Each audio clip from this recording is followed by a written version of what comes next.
Nobody promised you it would be easy or comfortable. That's not why you came out here. You could have stayed home, warm, dry, safe, but that's not who you are. You came to feel alive.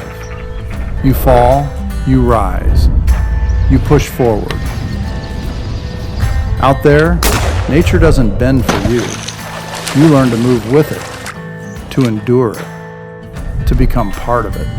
Comfort isn't something you find out here. It's something you build every time you get back up. You keep going, because out there, you are not just surviving.